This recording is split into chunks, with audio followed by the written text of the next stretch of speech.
வணக்கம். அக்ஷு சமையல்ல இன்னைக்கு ப்ரான் குழம்பு எப்படி செய்யறதுன்னு பார்க்க போறோம். ஒரு 3ல இருந்து 4 பேர்த்துக்கு தேவையான பொருட்கள் என்னங்கிறத முதல்ல பார்க்கலாம்.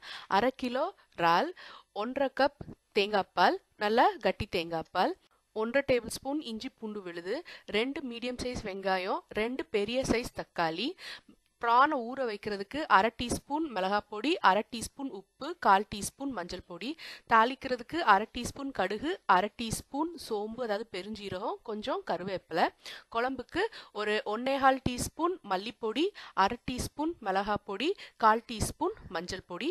காரம் உங்களுக்கு ஏற்ற மாதிரி கூட குறைய யூஸ் பண்ணிக்கோங்க. முதல்ல இந்த இறாலை நம்ம வச்சிருந்த மிளகாய் பொடி, மஞ்சள் பொடி, உப்பு சேர்த்து நல்லா பெரட்டி ஊற வச்சுக்க போறோம். ஒரு அரை மணி நேரம் டைம் இருந்தா ஊற வைங்க, இல்லைன்னா ஒரு 10-15 நிமிஷமாவது ஊற வச்சிருங்க. இது தனியா இருக்கட்டும். இப்போ நம்ம ஒரு பேன்ல ஒரு 2 டேபிள் ஸ்பூன் எண்ணெய் சேர்த்து அது நல்லா சூடானதுக்கு அப்புறமா சோம்பு அதாவது பெருஞ்சீரகம், கடுகு இதை மட்டும் சேர்த்துக்கோங்க. அது நல்லா பொரிஞ்சதுக்கு அப்புறமா கருவேப்பிலையை சேர்த்து ஒரு 5 செகண்ட் வதக்கிட்டு அதுக்கப்புறமா நம்ம வச்சிருந்த 2 மீடியம் சைஸ் வெங்காயத்தை நல்லா பொடியா நறுக்கி வச்சிருக்கேன், இதை சேர்த்து நம்ம ஒரு 2 நிமிஷம் நல்லா வதக்கிக்க போறோம். லேசா இந்த மாதிரி பொன்னிறம் வந்த உடனே நம்ம இதுல இஞ்சி பூண்டு விழுதை சேர்த்துடலாம். 1 டேபிள் ஸ்பூன் இஞ்சி பூண்டு விழுதை சேர்த்து கூட ஒரு அரை நிமிஷம் அந்த பச்சை வாசனை போற வரைக்கும் வதக்கிக்கோங்க. அப்புறமா நம்ம வச்சிருந்த 2 பெரிய சைஸ் தக்காளியை இதுல சேர்த்துக்க போறோம். நம்ம இதுல புளி சேர்க்க போறது கிடையாது, அதனால புளிப்புக்கு தக்காளி தான். அதனால 2 பெரிய சைஸ் தக்காளி இல்லைன்னா 3 மீடியம் சைஸ் தக்காளி தாராளமா சேர்த்துருங்க. சேர்த்துட்டு அதை நல்லா கிண்டி விட்டுட்டு ஒரு லோல இருந்து மீடியம் ஃப்ளேம்ல ஸ்டவ்வை வச்சிருங்க. வச்சுட்டு ஒரு மூடி வச்சு மூடி விட்டுருங்க. ஒரு 3ல இருந்து 4 நிமிஷம் இது அப்படி நல்லா மூடி வச்சு நல்லா வேகட்டும். அப்ப தக்காளி நல்லா சாஃப்ட் ஆயிரும். இந்த தக்காளி வேகிறதுக்குள்ள நம்ம ப்ரானை வறுத்து எடுத்துக்க போறோம். அதுக்கு இன்னொரு பேன்ல கூட ஒரு 1/2 டேபிள் ஸ்பூன் எண்ணெய் சேர்த்து அது சூடானதுக்கு அப்புறம் நம்ம ஊற வச்சிருந்த ப்ரானை இதுல சேர்த்துக்க போறோம். ப்ரான் ஒரு 2-3 நிமிஷம் வதக்குனா போதும், வெந்துடும். அது போக நம்ம அதை அதுக்கப்புறம் குழம்புல வேற சேர்த்து கொஞ்ச நேரம் கொதிக்க விட போறோம். அதனால ஒரு 2-3 நிமிஷம் இந்த மாதிரி லேசா அது சுருண்டு அந்த மேலாப்புல இருக்கிற மசாலாலாம் வதங்குற வரைக்கும் வதக்குனா போதும். இதை தனியா வச்சிருங்க.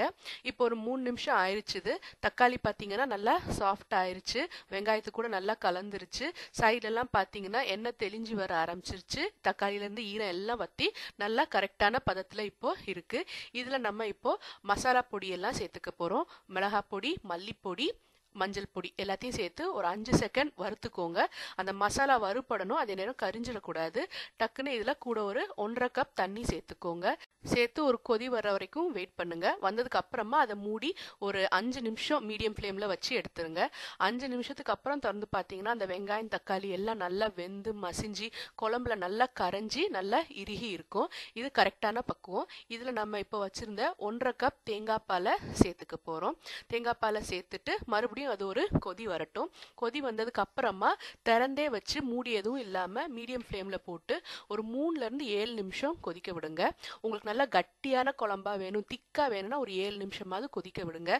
இல்ல ரொம்ப கட்டியா வேண்டாம், கொஞ்சம் தண்ணி பதத்துல போதும் அப்படின்னா ஒரு 3-4 நிமிஷம் கொதிக்க விட்டீங்கன்னா போதும்.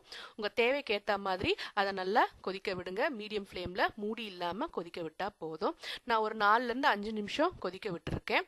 விட்டதுக்கு அப்புறமா நம்ம ஏற்கனவே வதக்கி வச்சிருந்த ப்ரான் அதாவது இறாலை இந்த மசாலாவோட சேர்த்துக்க போறோம். அந்த எண்ணெய் மசாலா எது இருந்தாலும் அதையும் லேசா ஒரு ஸ்பூன் விட்டு அலசி இதுல சேர்த்துருங்க. சேர்த்துட்டு நல்லா கலந்தீங்கன்னா நல்ல ஒரு பிரைட் கலர் இந்த குழம்புக்கு கிடைக்கும்.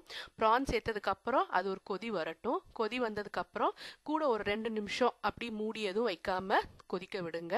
அந்த இதுல அந்த ப்ரானோட ஃப்ளேவர் எல்லாம் குழம்புல இறங்கும். குழம்புல இருக்கிற மசாலாலாம் ப்ரான்ல பிடிக்கும். ஒரு 2 நிமிஷம் கொதிச்சதுக்கு அப்புறம் எண்ணெய் தெளிஞ்சு வந்ததுன்னா ப்ரான் குழம்பு தயார். இது சாதத்தோட சேர்த்து சாப்பிட ரொம்ப அருமையா இருக்கும். உங்க வீட்லயும் ட்ரை பண்ணி பாருங்க. நிச்சயம் எல்லாத்துக்கும் ரொம்ப பிடிக்கும். நன்றி.